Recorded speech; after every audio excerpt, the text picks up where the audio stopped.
Direction Saint-Marc-sur-Mer, quartier balnéaire et résidentiel de Saint-Nazaire. Un contexte urbain bien particulier qui a vu naître dans les années 2000, à quelques centaines de mètres de la plage, la ZAC du Courtil-Brécard. Le programme propose environ 260 logements, dont 60% de collectifs, 35% d'intermédiaires ou groupés, 5% de lots individuels, ainsi que des équipements publics structurants. Nous découvrons le site, accompagnés des différents acteurs et partenaires de l'opération. En fait, l'enjeu là était d'aménager un cœur d'îlot, un cœur d'un grand îlot, qui était pratiquement complètement bâti dans sa périphérie. C'est de l'urbanisation linéaire le long des axes. Puis on s'est retrouvé donc avec une dizaine d'hectares à urbaniser, mais avec très peu de visibilité sur les axes principaux, puisque pratiquement déjà bâti partout. Et c'était une des difficultés de cette opération, c'était déjà de l'irriguer et de trouver des axes de distribution. L'intention, c'était d'essayer de réaliser un quartier, plus qu'une opération, un quartier qui soit un peu, qui fasse démonstration d'un projet intermédiaire entre un centre-ville et les périphéries habituelles qu'on voit, on va dire de type lotissement. Voilà. Comment trouver un vocabulaire urbain différent d'un espace de centralité, mais sans aller dans la banalité, on va dire. Et donc, tout l'enjeu, ça a été de mixer la part du paysage par rapport à la part bâtie, comment aussi mixer les éléments bâtis entre eux, comment bien sûr s'inscrire dans le grand paysage, mais ça c'est assez Donc pour nous, la question du territoire est toujours la base de la réflexion. Et la première chose qu'on a remarqué quand on est venu sur ce territoire, c'était l'idée qu'on est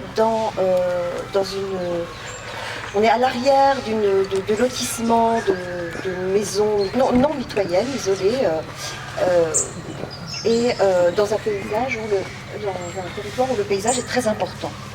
On avait aussi également remarqué que le parcellaire était orienté, c'était des territoires, des terrains bordés de talus, orientés est-ouest.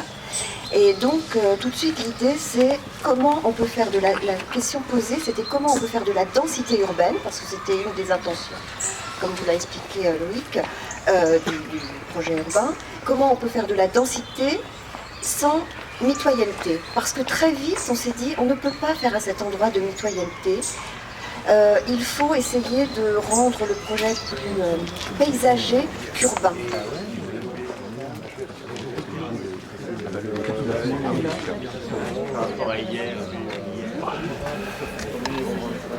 Alors l'autre aspect du projet, donc c'est ces deux bâtiments collectifs. La question qui venait se rajouter, c'est comment je fais du collectif dans cet environnement de maison. Quelle écriture donnée, quelle échelle, quelle organisation. Et je me rappelle. On a toujours la même largeur, le même volume de base, et après ce volume a des extensions pour créer une variation aussi, parce qu'on trouvait que c'était intéressant de travailler sur la variation. C'est toujours un thème important, c'est-à-dire comment on peut faire unité, puis en même temps singulariser chaque maison. C'est tout con, on commence par dire les enfants qui disaient l'urbanisme, le quartier. Le jardin doit être comme ça, que la maison doit être comme ça, que le collectif doit être comme ça. Chaque territoire va le raconter différemment et c'est là où il faut prendre du temps, tout simplement. Il faut prendre du temps et mettre... c'est vrai que c'est du temps aussi et de l'argent parce que la matière grise ne compte pas immédiatement de la forme, ça paraît toujours être un investissement relatif. Sauf que quand on y met un peu d'investissement et que derrière les choses s'enclenchent de façon un peu naturelle, c'est-à-dire que comme si les choses étaient un peu spontanées, quoi, comme si, moi je trouve qu'ici on sent que les choses sont placées au bon endroit. Pour moi, il y a une vraie qualité de détail sur pas mal de petites choses qui sont intéressantes, sur l'insertion des coffrets, l'insertion le petit clin d'œil des boîtes aux lettres comme ça, les pluviales qu'on ne voit pas, qui sont masquées, enfin, beaucoup de petits détails qui font aussi la qualité d'ensemble du projet. Avec malgré tout, malgré la densité, parce qu'on a une densité assez forte, une réelle, je pense, intimité préservée. Ce qui n'est pas toujours le cas dans ce genre d'exercice. Tout à fait. Voilà, moi, ce que je retiens un peu, avec aussi une qualité des espaces publics qui sont sobres, sans... C'est vrai, c'est pas ostentatoire, c'est pas du tout... c'est pas très travaillé, mais c'est simple. Et je pense que c'est relativement économique. Et ça, on devrait s'en inspirer, notamment l'absence de bordure, les passages, les stationnements en béton qui sont simplement marqués comme ça, qui différencient la chaussée du stationnement, mais sans éléments entre les deux de séparatif. Voilà, c'est un ensemble qui à la fois urbain et architectural qui donne la qualité à ce projet. Hyper impressionnant, Ouais. très impressionnant. Et ce qui est très agréable, c'est que c'est des bonnes idées dont on nous dit souvent sur retour d'expérience qu'elles ne fonctionnent pas, parce qu'on ne prend pas le temps d'aller jusqu'au bout des bonnes idées. Et là, ils ont pris ce temps-là, ils ont pris le temps de tout dessiner. Je pense que la personne qui nous présentait le quartier nous a parlé du temps passé sur le projet, et je pense que la clé, elle est là aussi. Et voilà, et là on a un espace qui fonctionne, les voitures sont à leur place, on a une sensation de vie de quartier, on sent que les gens s'approprient leurs espaces, et ça fait vraiment plaisir à voir. Et ça donne plein d'idées, plein d'envie. Je vous propose de...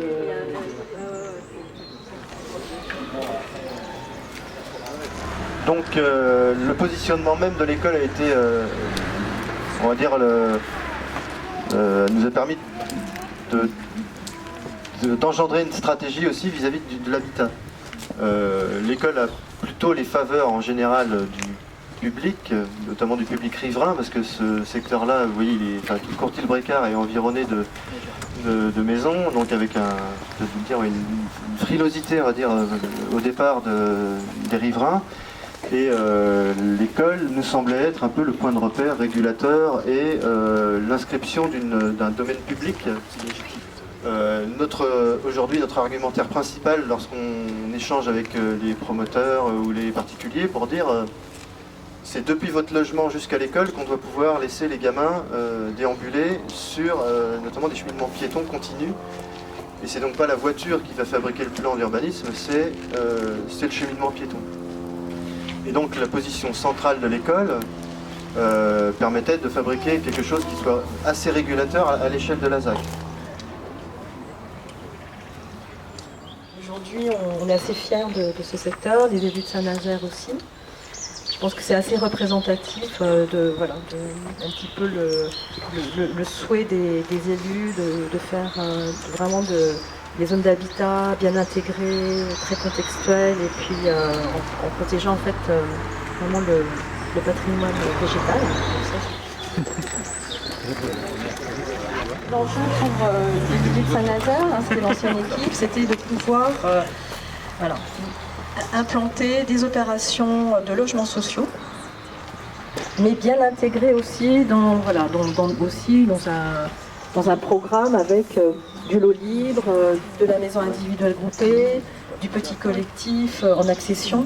Voilà, donc je pense que ça c'est important par rapport à la mixité sociale, d'essayer de montrer aux Nazériens qu'on pouvait faire de la mixité sociale de qualité. Je vais vous donner la proportion de logements sociaux, de 40%, c'est quand même beaucoup. Donc sur tous nos secteurs, l'objectif c'est 30% en locatif social. Il faut quand même reconnaître que pour un habitat quand même dense, parce qu'il y a beaucoup d'habitations, c'est quand même une opération réussie. Moi, je trouve qu'il y a de la variété dans la construction. Oui, c'est mieux que les marais, et puis, c'est pas très haut quand même. Bon, on est très loin de ces barres de logements qu'on avait avant. Moi, je trouve que c'est réussi. Voilà, c'est bien, c'est bien. Bon, il faut voir à l'usage, mais pour le moment, technique, je suis pas sûre.